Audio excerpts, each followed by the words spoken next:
지금 우리가 보고 있는 사도행전은 바울의 유럽 전도 여행을 기록한 겁니다. 한마디로 얘기하면 쉽지 않은 일이 연속적으로 발생합니다.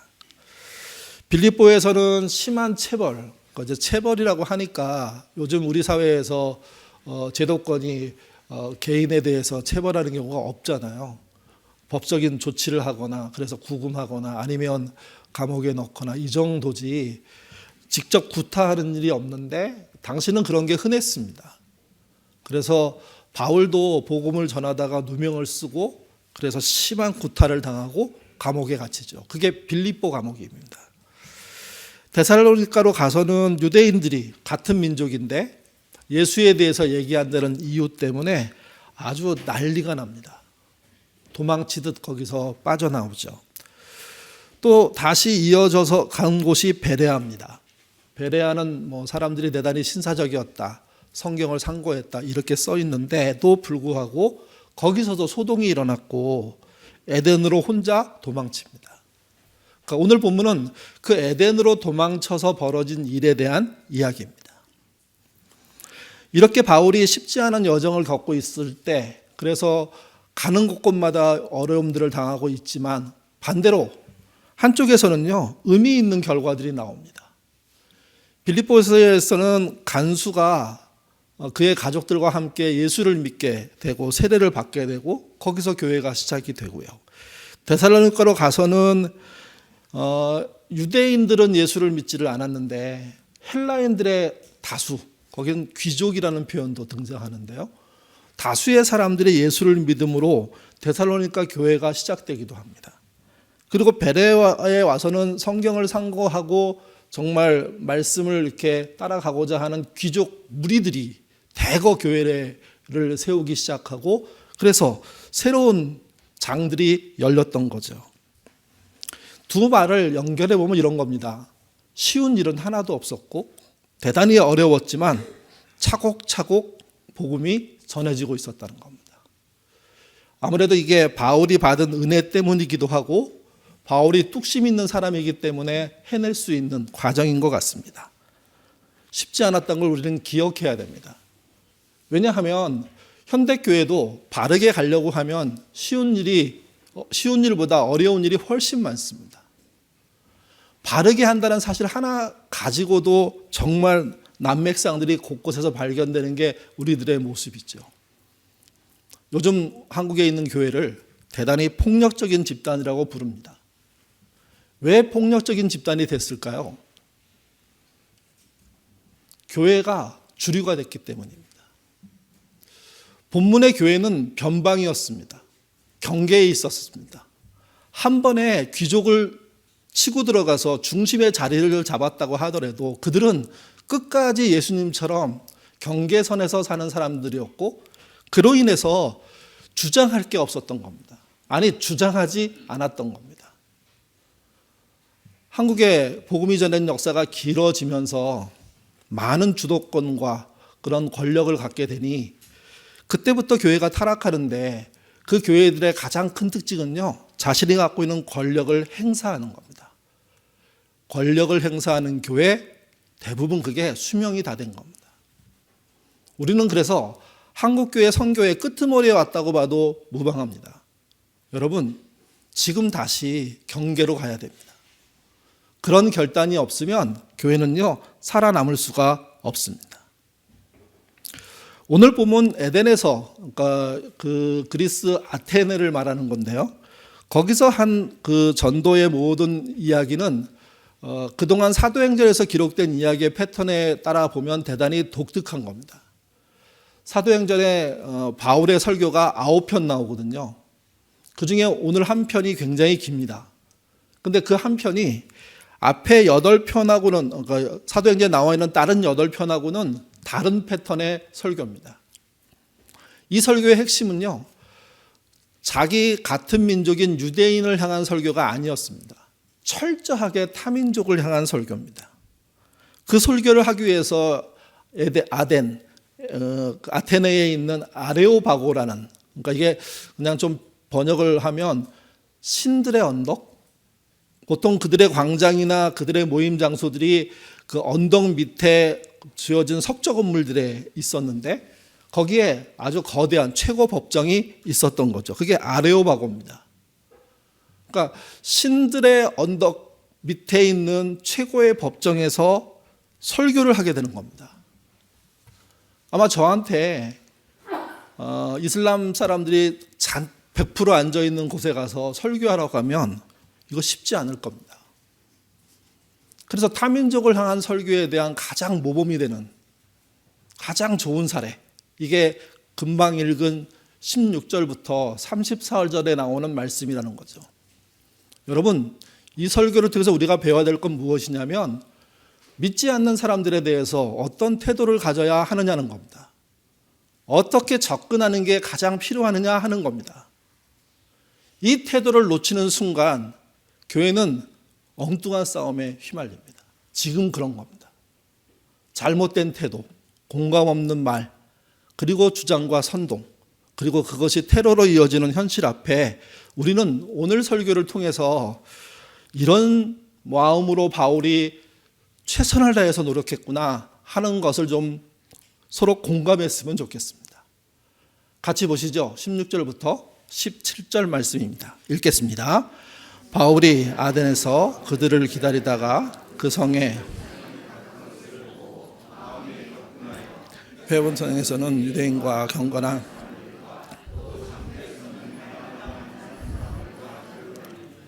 베레아에서 혼자 도망쳐 아덴에 도착한 그는 아덴 내부를 살펴보게 됩니다. 며칠을 살펴봤는지 알 수는 없지만 그가 얻은 결론은 격분이었습니다. 우상이 가득해 있는 다른 도시와 별다르지 않은, 그러면서도 문화의 중심이고 그리스의 나름 여러 가지의 중심 역할을 하는 도시가 훨씬 더 나쁜 상태이구나 하는 마음의 속에 격분이 일어난 겁니다. 그는 가만히 있을 수가 없었습니다. 그래서 여기저기 사람들을 만나고 회당도 찾아가고 그리고 장터로 나가고 시민들을 만나고 그들과 실제 자기가 하고 싶은 말을 하기 위한 대화들을 시작합니다. 그래서 그 본문의 17절에 날마다 만나는 사람들과 변론했다. 치열한 대화를 했다는 거죠. 치열한 대화. 그러니까 처음에는 본인도 이 도시를 향한 자기가 해야 될 메시지가 대단히 어떤 화가 난 상태에서, 격분한 상태에서 하는 말로 시작됐음을 의미해 주는 겁니다. 그럼에도 불구하고 토론이 나름 잘 진행돼서 그 아덴에 있는 사람들 중에 유력자들이 관심을 갖기 시작한 겁니다. 저 사람이 말하는 새로운 저 논리, 저 주장, 새로운 신에 대한 이야기 궁금하다. 그래서 바울을 아레오바고 아테네에 있는 최고 법정으로 초대해서 말할 기회를 주는 거죠. 이 설교는 이어서 이제 설교가 나오는데 세 가지로 나눠서 볼 수가 있습니다. 첫 번째는요, 바울은 직설적으로 말하기보다 공감함으로 시작합니다. 22절부터 23절입니다. 읽겠습니다. 바울이 아레오바고 가운데 서서 말하되 아덴 사람들아 너희를 보니 범사에 종교심이 많도다. 내가 두루 다니며 너희가 위하는 것들을 보다가 알지 못하는 싱에서 새긴 단도 보았으니 그런즉 너희가 알지 못하고 위하는 그것을 내가 너희에게 알게 하리라. 아레오바고에서 설교하게 된 이유, 그들의 초대가 있긴 했지만 사실 바울은 도시에 들어갈 때마다 유대인 회당을 찾아갔거든요. 그 회당에서는 이야기가 잘 안 된 겁니다. 그래서 아레오바고라는 자리로 갈 수 있는 길이 열렸고 거기서 이야기를 시작하는데 그들은 타 문화에 속해 있는 사람들에게 그들의 문화를 존중하는 이야기부터 시작합니다. 새로운 지식과 최근의 사상에 대해서 가장 민감한 그들이 또 거기다가 종교심까지 아주 높은 그것이 얼마나 소중하고 중요한 일인지 의미 있는 일인지에 대한 설명을 하는 겁니다. 그리고 22절에 23절에 얘기하기를 본인이 와서 여러분의 우수한 문화와 최신 사상과 종교심의 우월함들을 보고 난 다음에 하나 신기한 걸 발견했다. 그게 무엇이냐면 여러분들은 알지 못하는 신에게라는 제단을 만들어 놓고 제사를 드리고 있더라. 이 부분이 나한테 내 눈에 내 마음에 들어왔다. 그리고 이 부분에 대한 이야기를 내가 좀 풀어서 해주고 싶다. 두 절로 기록되어 있는 이 표현은 사실은 훨씬 길었을 겁니다. 자세한 설명들이 들어있었겠죠. 그렇지만 이 얘기의 기본은 공감입니다. 너희들의 문화를 존중하고 너희들의 위대함을 알며 너희들의 해온 것에 대해서 나는 동의하는 부분이 있다. 연결되는 부분이 있다. 이렇게 접근하는 겁니다. 오늘날 한국교회가 광장으로 나가서 외치는 많은 이야기들 속에는 이런 게 없습니다. 현실을 살아가는 이 땅의 사람들에게 마음을 소통하고 할 이야기들을 아예 생략한 채로 오직 본인들의 정치적인 목적만 가지고 이야기하죠. 반대로 순수하게 복음을 전하는 분들도 비슷합니다.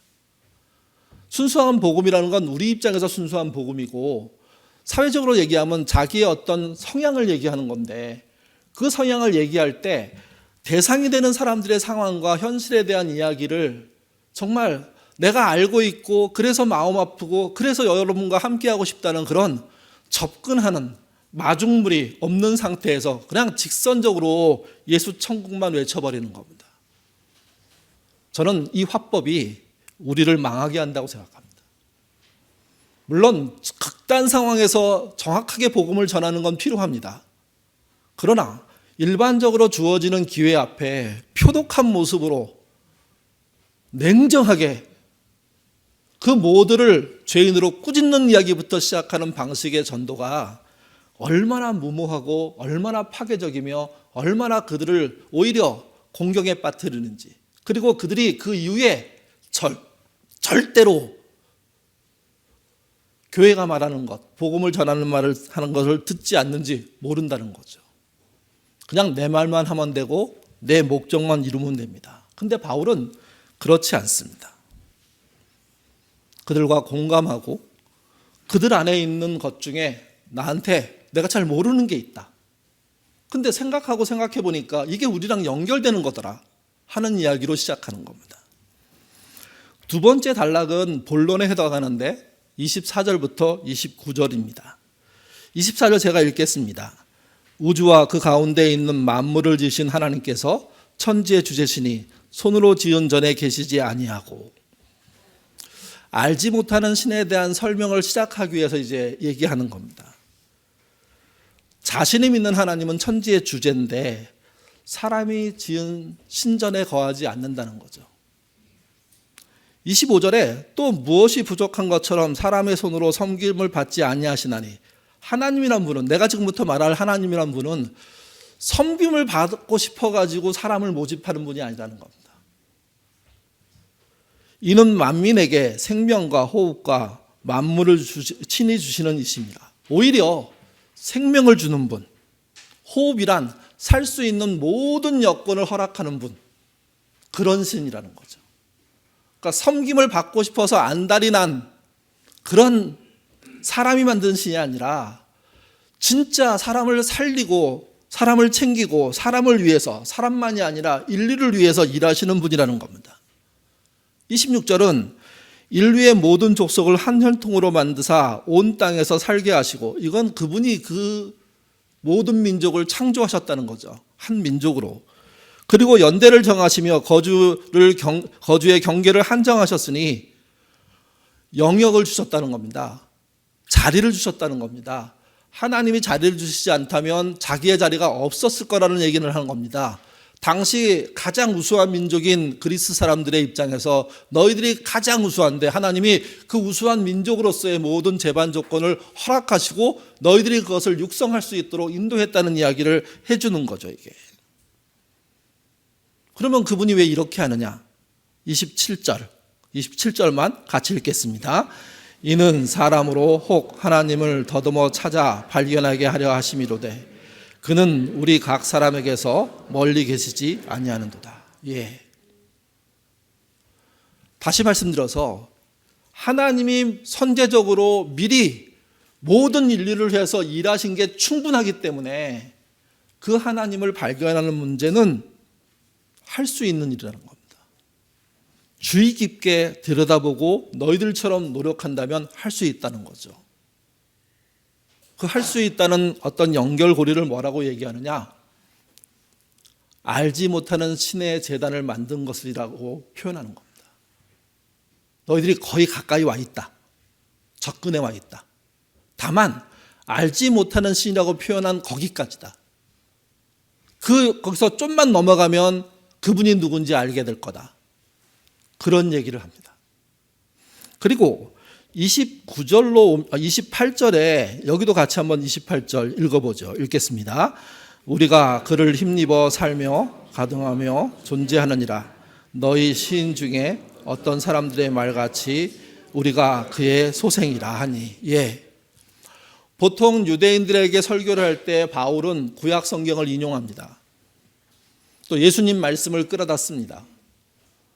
그분의 그 탄생과 죽음과 부활과 승천에 대한 관련된 이야기들을 짧게라도 합니다. 근데 금방 한 설교에는 단 한 글자도 안 나옵니다. 구약 성경을 충분히 인용해야 말이 되는데 그걸 인용하지 않고 누구를 인용하냐면 그리스인들 중에 유명한 시인을 인용합니다. 실제 주석들에 보면 2명 정도의 시를 인용했다고 설명하고 있는데 그것의 핵심적인 내용이 무엇이냐면 그리스 사람들, 인류의 사람들이 그 하나님이죠. 그분의 소생이라는 겁니다. 그분에 의해서 만들어졌고 탄생했고 창조됐고 시작돼서 여기까지 왔다는 거죠.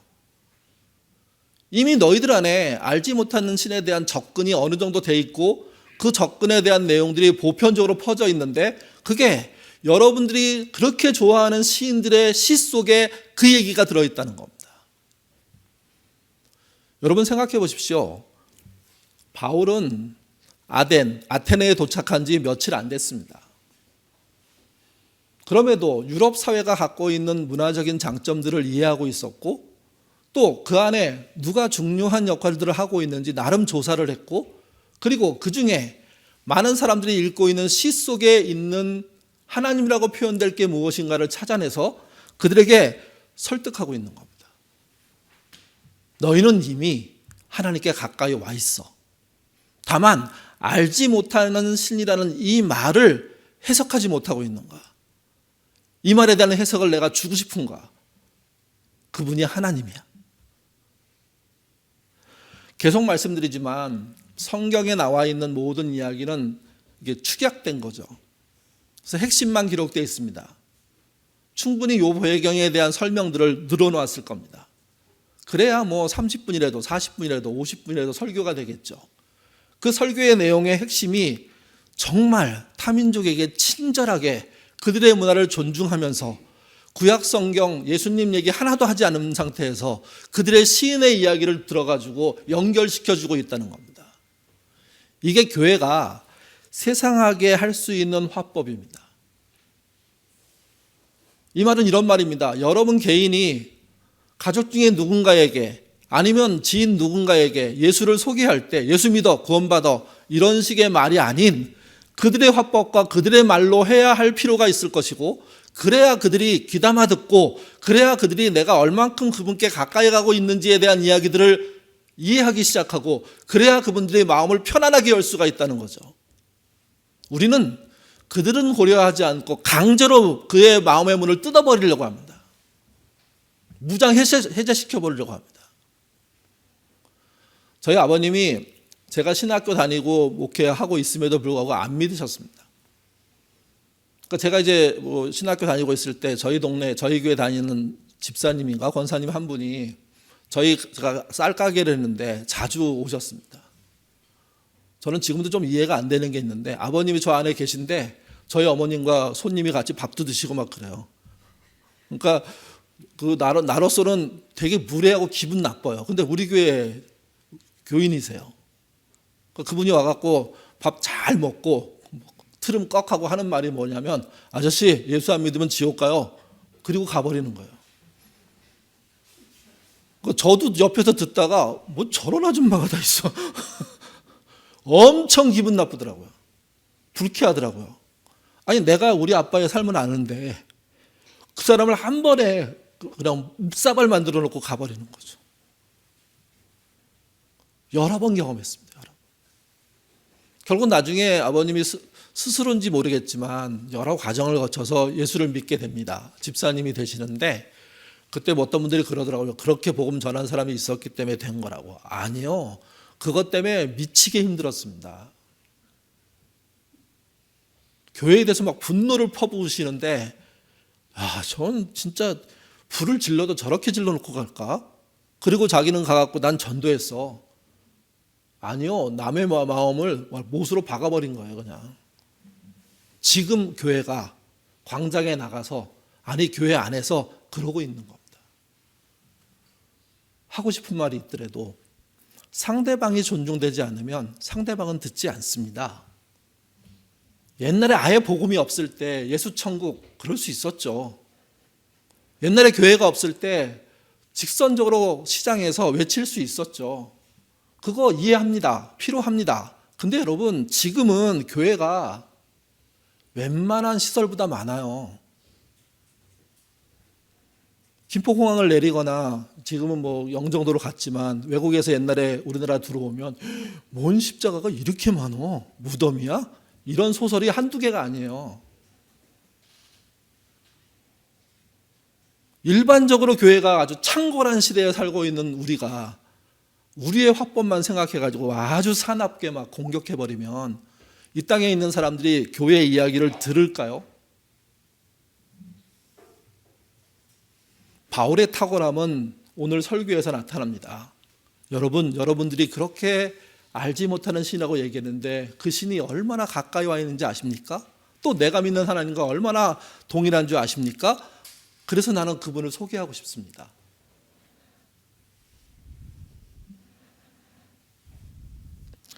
(29절에) 이와 같이 하나님의 소생이 되었은즉 하나님을 금이나 은이나 돌에다 사람의 기술과 고안으로 새기는 것들과 같이 여기지 않는다. 그렇게 말합니다. 그러니 하나님은 여러분이 만든 다른 우상하고는 다른 겁니다. 거기에 여러분의 모든 것을 걸지 말라는 거죠. 저는 바울이 충분히 설명을 끝냈을 거라고 생각합니다. 그리고 이제 마지막으로 결론을 내죠. 30절에서 31절입니다. 읽겠습니다. 알지 못하던 시대에는 하나님이 간과하셨거니와 이제는 어디서든지 사람들에게 다 회개하라 하셨으니 이는 정하신 사람으로 하여금 천하의 공의의 심판을 결정하시고 이에 그를 죽은 자 가운데서 다시 살아나시는 것으로 모든 사람에게 믿을 만한 증거를 주셨음이라 하니라. 사람들은 과거를 청산하고 새로운 믿음을 가져야 할 때 과거 청산이 어떻게 되는지에 대해서 대단히 궁금해합니다. 바울은 명확하게 얘기했습니다. 하나님을 알지 못하는 시대, 그에 관해서는 하나님은 간과하신다고요. 넘어가 주신다고요. 알지 못하고 한 일이기 때문에. 물론 그때 살인을 저지르고 그때 더 어마어마한 피해를 입히는 잘못된 일들을 했다면 그거에 대해서 다 없는 척 해주죠. 이런 뜻은 아닙니다. 왜 그러냐 하면 31절에 왜 그러냐 하면 30절 끄트머리에 어디든지 사람에게 다 명하사 회개하라고 한다고 얘기합니다. 넘어가시는 것과 회개를 요청하는 게 따로 존재하는 겁니다. 그 사람의 삶 전부를 가지고 말씀하신다기보다는 그 사람이 특별하게 죄악을 저지른 것에 대해서 말씀한다고 볼 수가 있습니다. 이는 정하신 사람으로 하여금 천하를 공의로 심판하신 날을 작정하시고 이에 그를 죽은 자 가운데서 다시 살린 것으로 모든 사람에게 믿을 만한 증거를 주셨습니다. 왜 그분이 넘어가 주시고 그분이 회개를 요구하느냐? 그분이 실제 이 땅을 심판할 주체이기 때문에 그러는 거죠. 심판을 하게 될 때 심판을 통과하려면 넘어가시는 게 하나 필요하고 눈 감아주는 게 필요하고 또 하나는 그 사람의 인생의 큰 잘못들에 대해서 구체적으로 회개하는 게 필요하다는 겁니다. 잘못을 잘못으로 인정하는 게 필요하다는 겁니다. 그러면 심판을 넘어선다는 거죠. 그리고 죽은 자 가운데서 다시 살리는 것이라는 표현을 합니다. 이때 부활은 예수님에 대한 이야기를 하는 게 아닙니다. 어떤 부활이냐면 본인이 저지른 잘못과 그 다음에 무지한 상태에서 저지른 모든 일에 대한 죽음, 심판을 통해서 이루어지는 겁니다. 근데 심판으로 끝나는 게 아니라 여러분이 말하는 알지 못하는 신, 그 하나님의 은혜로 그 심판에서 살아난다는 거죠. 죽음으로 끝나지 않는 영생하는 믿음에 대한 이야기를 한 겁니다. 단 한 절도 예수님에 대해서, 단 한마디도 하나님에 대해서 얘기하지 않았는데 복음이 설명됐습니다. 반응입니다. 32절부터 34절입니다. 여기 하나 빠졌는데요. 그러면서 뭘 촉구했냐면 윤리적인 회개를 촉구했습니다. 그러니까 신앙적인 회개에 대한 이야기를 하지 않고 너의 삶에서 진짜 회개해야 될 중요한 대목에 대해서는 여러분 스스로 회개해야 된다고. 그게 심판을 통과하는 방법이라고. 그러면 부활에 이른다고. 그렇게 얘기한 거죠. 마지막 반응인데요. 그들의 반응입니다. 32절부터 34절입니다. 읽겠습니다. 그들이 죽은 자의 부활을 듣고 어떤 사람은 조롱하고 어떤 사람은 이 일에 대하여 내 말을 다시 듣겠다. 이에 바울이 그들 가운데서 떠나매 몇 사람이 그를 가까이 믿으니 그들 중에 아레오바고 관리 디오니시와 다미라와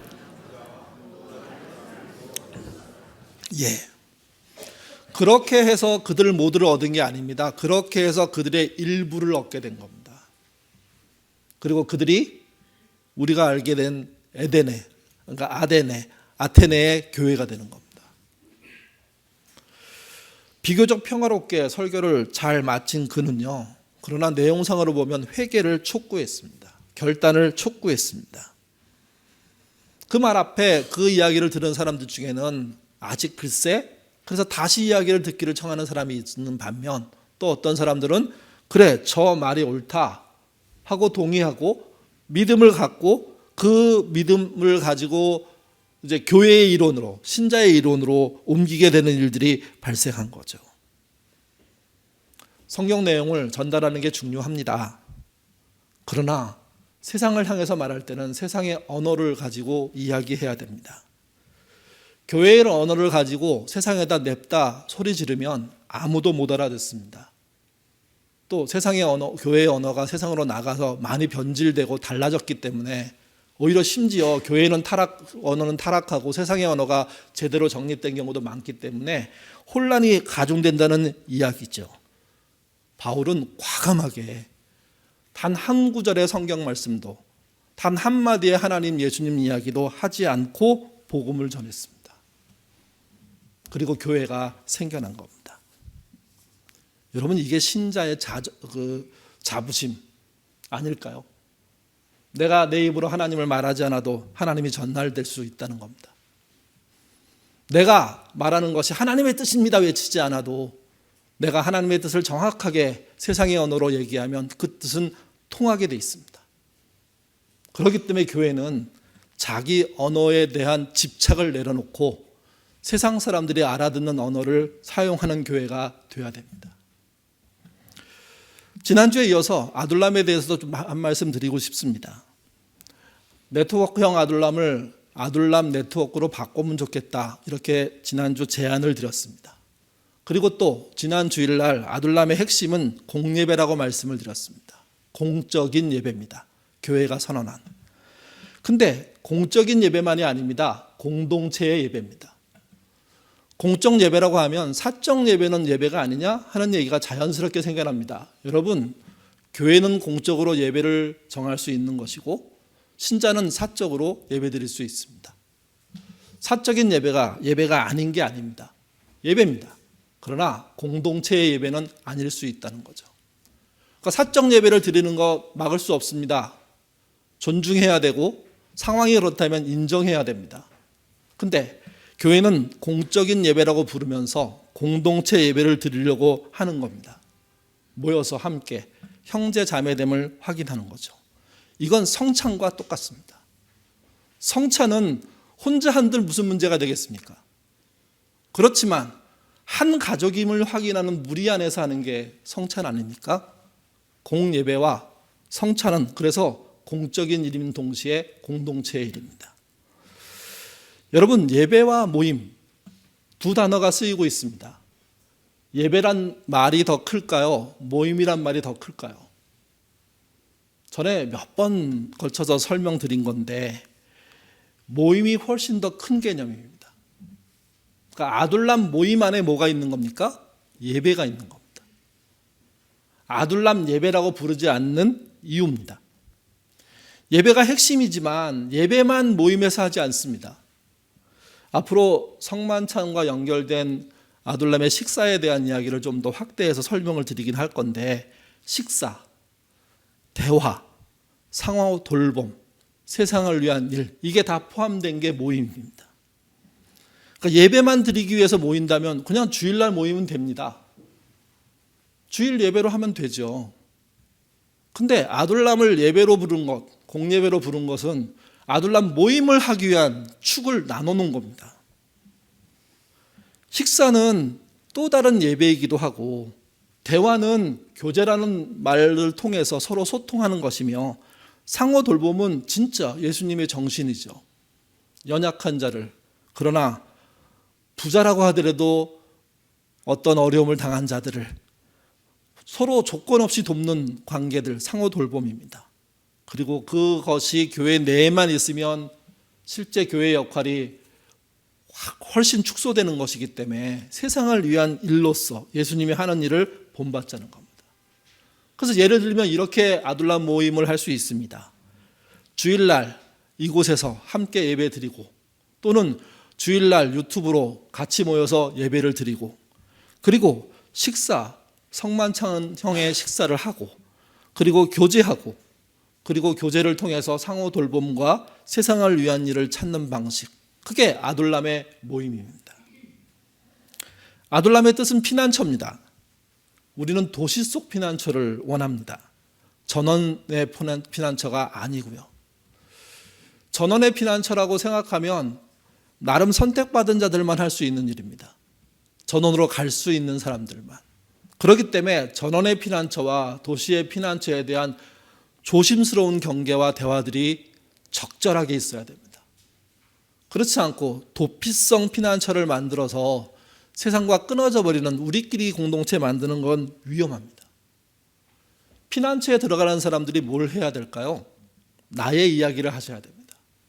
남의 이야기를 들으려고 하지 말고 나의 이야기부터 그리고 남의 이야기를 듣고 그게 우리의 이야기가 되도록 하는 게 가장 먼저 해야 될 일입니다. 근데 문제는 그것만 해서는 되지 않는다는 겁니다. 이야기란 것은 한계가 있고 끄트머리가 있습니다. 그렇다면 이야기 넘어 뭘 해야 할지에 대한 생각을 해야죠. 그게 결국은 하나님을 사랑하고 이웃을 사랑하는 거 아닙니까? 아둘람 식구가 서로 사랑하는 것, 상호 돌봄으로 확대돼야 됩니다. 그리고 세상을 향해서는요, 영혼의 구원과 나눔과 공의의 실현이 우리가 해야 될 숙제들입니다.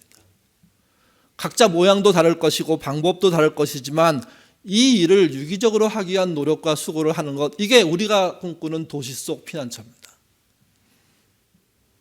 세상으로 못 나가면요, 이게 유대인이 만들었던 게토가 되는 겁니다. 자기들끼리는 괜찮은데 사회랑 고립된, 그래서 나중에 문제가 생길 때 그 게토는 그냥 박살나죠, 사회에 의해서. 그렇게 되지 않도록 세상과 열려있는 곳이 도시 속 피난처 아둘람이 되어야 되는 겁니다. 아둘람 모임은 지속되고 그 역할을 잘 해나가면서 무엇을 향해 가야 되느냐, 만약 간다면 가지 못하는 아둘람도 있고 가는 아둘람도 있겠지만 지역 속에 있는 교회로 가야 됩니다. 우리가 전에 분립을 했기 때문에 또 분립에 대한 많은 어려움들을 겪었기 때문에 다시 분립합시다. 거기에 대해서 우리 교회는 많은 분들이 반대하시더라고요. 근데 분립으로 떨어져 나가지는 않더라도 우리의 아둘람이 방향을 정해서 지역 속의 작은 교회로 자리매김하는 것은 해야 됩니다.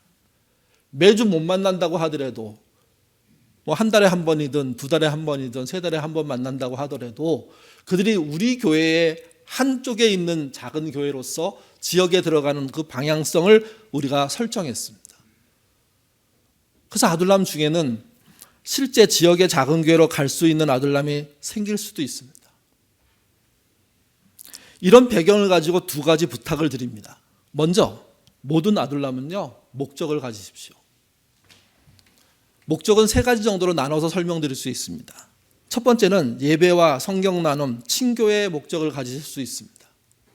두 번째는 영혼 구원과 나눔, 공의의 실현의 목적을 가질 수 있습니다. 세 번째는 지역 속의 작은 교회로의 목적을 가질 수 있습니다. 세 개 중에 어떤 걸 가져도 무방합니다. 다 같이 실제 우리 교회의 아둘람의 역할을 하게 되는 거죠. 이 세 개가 네트워크를 이루는 것을 예인교회라고 말할 수 있다는 겁니다. 그러니까 목적이 없는 아둘람은 이제 존재하지 않습니다. 교제하신 것 목적이 됩니다. 영혼 구원 목적이 됩니다. 나눔하고자 하는 것 목적이 됩니다. 공의를 실현하는 대사회적인 활동도 목적이 됩니다. 지역 속의 작은 교회가 되겠다는 그런 목적도 가능합니다. 그러니 목적이 없는 아둘람은 이제 없어지는 것이고 모두가 자기 아둘람 식구에 알맞게 목적을 찾아서 정의하고 그리고 교회와 대화하면서 그 목적을 교회 내에서 교회 바깥에서 이룰 수 있게 되는 겁니다. 두 번째는 금방 말씀의 반복이긴 한데 어떤 목적을 가지더라도 아둘람은 예인교회의 네트워크 안에 있습니다. 예인교회는 아둘람의 네트워크입니다. 네트워크는 다단계가 아닙니다. 연결입니다. 대등한 위치에서 모든 교회, 우리 안에 있는 아둘람이 수평으로 연결된 상태를 말하는 겁니다.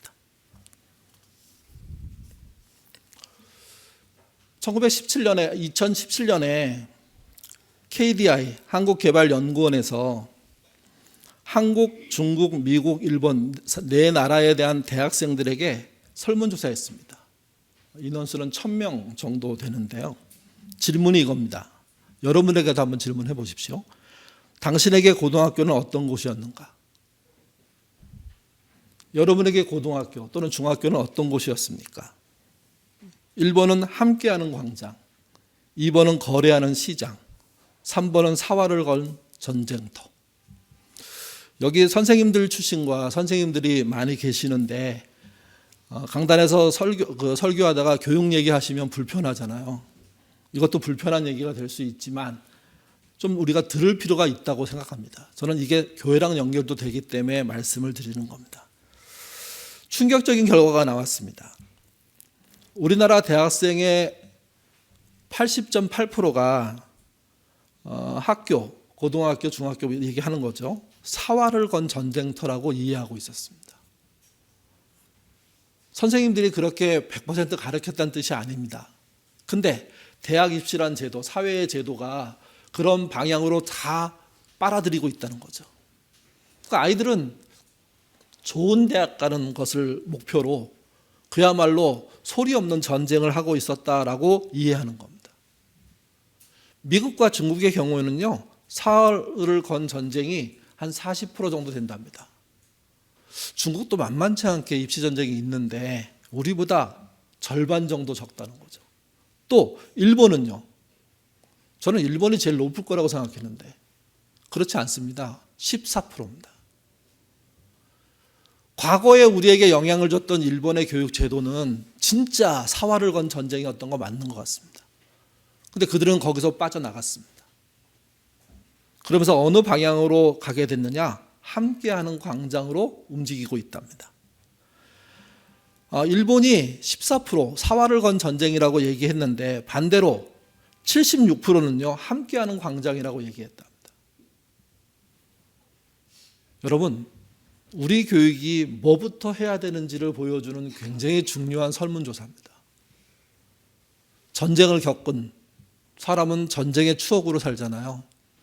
학교를 전쟁터로 겪은 아이들이 사회생활을 어떻게 할까요? 전쟁과 같이 하겠죠. 동일한 질문을 독일인에게 한명하게 해봤답니다. 당신들의 고등학교는 어땠냐? 우리랑 학제가 다르긴 하지만. 그랬더니 그분이 그렇게 얘기했대요. 세 가지 모두 해당이 안 된다고. 그래서 그럼 뭐냐 물어봤더니 독일 학교는 하루하루가 파티였다. 우리는 파티하면 타락하고 추락하고 망가지는 거 생각하는데 행복했다는 얘기를 하는 겁니다. 즐거웠다는 얘기를 하는 겁니다. 학교 가고 싶었다는 이야기를 하는 거죠. 물론 독일에서 학교 다니는 사람 모두가 이렇게 생각하지 않을 겁니다. 거기도 문제 있고 거기도 어려움 있고 거기도 학교를 통해서 난감한 상황을 경험한 사람들이 왜 없겠습니까? 근데 대다수의 사람들이 학교 가고 싶어하고 즐거워하고 재밌고 결국은 자기의 소질을 개발하고 미래를 열 수 있는 기회로 상용했다. 그렇게 말한 거죠. 독일 교회의 모토가 뭔지 아십니까? 경쟁은 야만이다. 그게 독일 교육의 모토입니다.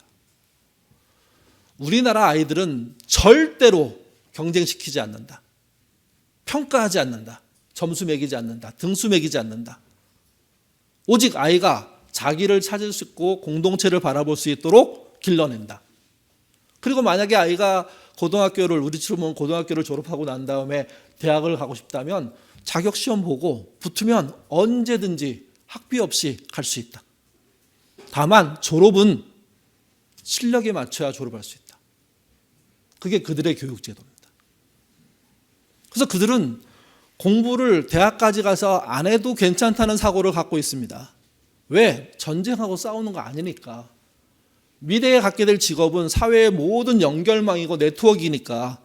그러니 그들이 상호 협조해야 되고 경쟁하지 않는 것이 돼야 된다고 얘기하는 거죠. 대한민국이 학교가 경쟁 관계를 부추기는 곳이라는 이야기는 다른 말로 하면요, 온 사회가 그걸 인정하고 있다는 뜻이거든요. 심지어 교회까지. 3개월 넘게 수능 보는 아이들의 결과를 3개월이 뭡니까? 6개월 내내 교회가 기도했습니다.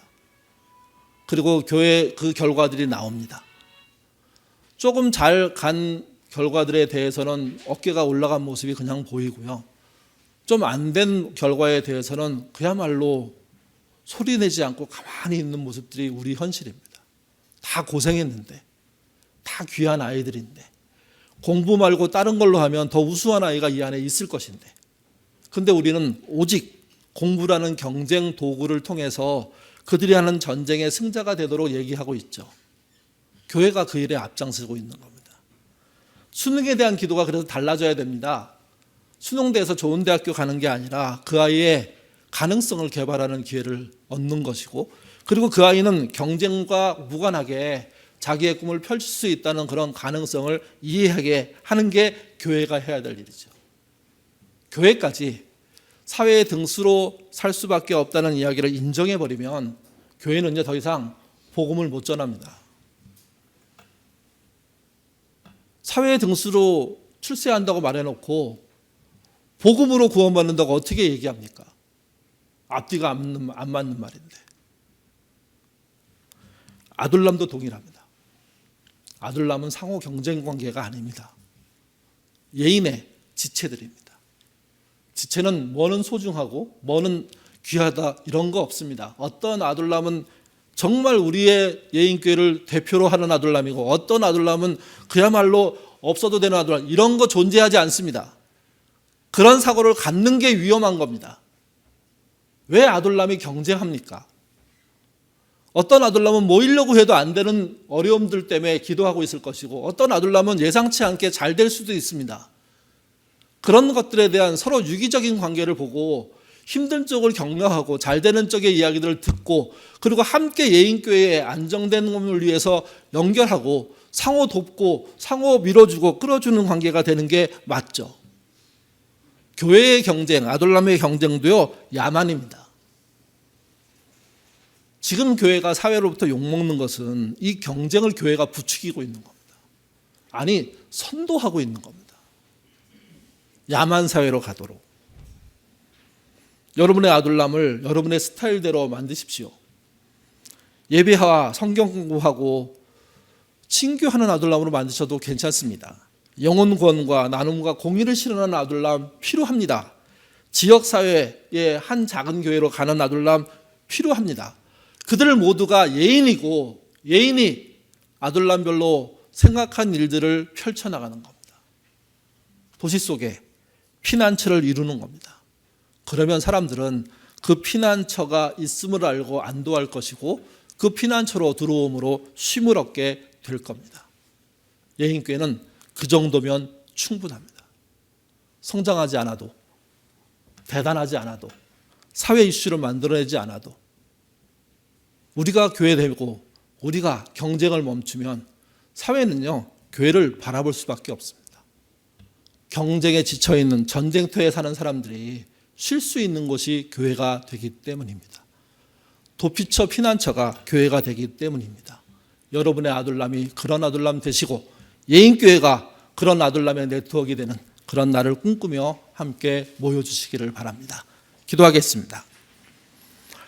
자비로우신 아버지 하나님, 한국교회가 한국 사회로부터 이렇게 내몰리고 방치되고 말았습니다. 그것도 모르는, 그것도 이해하지 못하는 교회와 신자들은 자기 주장이 커지니까 마치 무슨 큰일을 하는 것처럼 착각 행동을 하고 있습니다. 교회가 정말 경쟁 없는 곳이 되어야 됩니다. 경쟁하는 것을 야만으로 보고 그 경쟁의 결과에 의한 기대를 하기보다 경쟁하지 않고 연합한 결과에 대한 기대를 하는 공동체가 될 수 있도록 인도하여 주옵소서.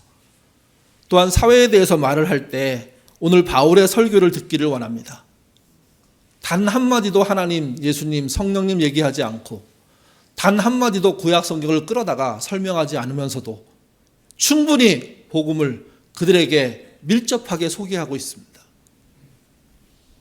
모두가 믿은 건 아니지만 더 듣고 싶다는 이야기들이 나오고, 모두가 구원받은 것은 아니지만 구원받는 소수의 사람들이 생기는 이 결과, 그게 하나님의 인도하심입니다. 우리도 그 정도를 향해 갈 수 있도록 도와주시고 그 정도에 만족하는 신자 되도록 인도하여 주옵소서. 아둘람 편성을 놓고 여러 가지 어려움들이 있습니다. 마음의 상처를 입는 분들도 계십니다. 주님 위로해 주시며, 그저 어떤 한 사람 두 사람의 이야기를 듣고 이 이야기를 해온 게 아니라 지난 7, 8년 동안 해온 결과로서 아둘람을 모집도 하고 또 모집에 응하지 않은 사람들을 새롭게 편성도 하는 그런 결과를 만들었습니다. 완벽할 수 없고 부족합니다. 여전히 보완할 게 많고 때로는 미지수인 것도 생깁니다. 가봐야 알 것도 얼마나 많은지 모릅니다. 그런 두려움 속에 이 일을 해왔음을 하나님과 교회 앞에 고백합니다. 한 사람의 말을 듣고 휘둘린 적이 없다는 것 기억하기를 원합니다. 특별히 아둘람들이 운영위원들이 참 생각 많이 하고 고민했던 것이고, 또 각 아둘람들이 나름의 생각들을 펼친 결과이기도 합니다.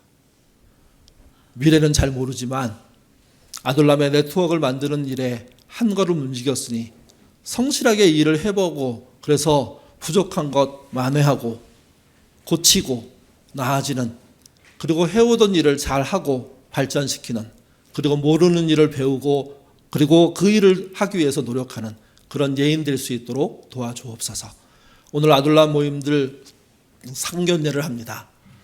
첫 모임이 중요하듯 좋은 시간 되게 도와주시고, 아는 사람과 함께는 더 깊어지며 모르는 사람과 함께는 더 교제의 장을 여는 그런 기회 되도록 도와주시옵소서. 감사하며 예수님 이름으로 기도드립니다. 아멘.